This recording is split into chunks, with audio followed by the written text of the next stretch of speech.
Is the W111 Cabriolet a good value for the money?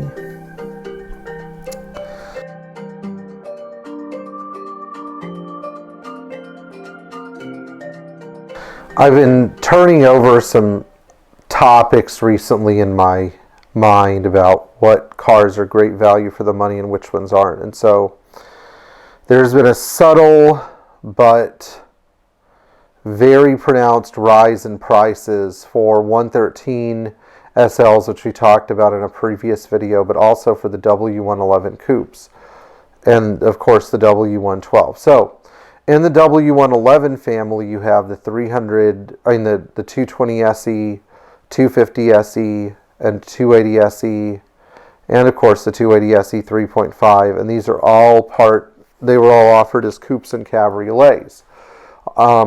And then, of course, with the 112, you have the 300 SE coupe and cabriolet. The 220 SE, which represents the bottom entry point into this market, is okay as a coupe. It has enough power as a coupe, but as a cabriolet, it kind of struggles. As things progress to the 250 SE, the 250 SE coupe has a reasonable amount of power, and as a cabriolet, it's passable. It's not like a 220 SE where you really have to push the engine hard to make it do anything. The 280 SE and 280 SE 3.5 are becoming more desirable as time goes on, with 6-cylinder 280 SE coupes now starting to get into the $60,000 or $70,000 range for a decent example, if not more. Of course, there are always the cars from Beverly Hills Car Club, which can be purchased at a big discount, but we're not talking about that right now. The big question is spending $100,000 on a 220 SE cab, $125,000 for a 250 SE cab, $150,000 to $175,000 for a 280 SE cab, which of course low grill 6-cylinder cars are worth more, $200,000 for a 300 SE cab, or upwards of $300,000 for a 280 SE 3.5 cab, a good value for the money? It's an interesting question, because what I'm really asking is, are these cars worth the money they're bringing? A 220 SE coupe used to be a $25,000 car if it was decent, but now you see really great examples selling for $35,000 or $40,000. That means if you overpaid for a good example in the past, now you're probably vindicated.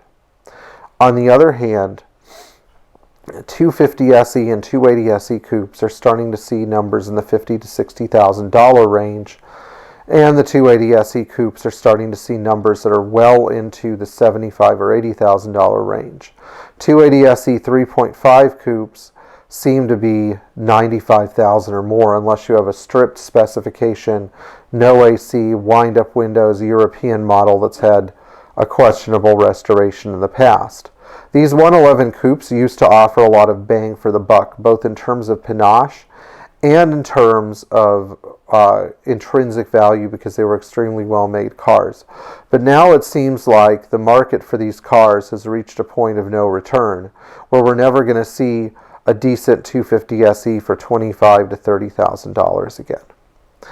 So here's my question for all of you guys.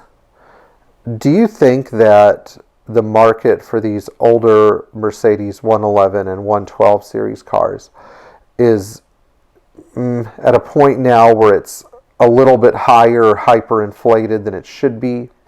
Or do you think that the cars are worth the money? I'm not sure, but I want your opinion. I think that the market for these cars is actually starting to mature a little bit, because for a long time the 6-cylinder 111s were really underappreciated. The W112 in all its complexity is now showing the way to those who detracted it for its air suspension aluminum engine. Despite being extremely complicated, has really started to carve out a niche in that market as a prestige example for the connoisseur. Anyway, if you enjoyed this video, please like, share, and subscribe. Please tap the bell for notifications. And if you enjoyed this video, give us a thumbs up. and leave your comments below about your opinion on the W111 and 112 market.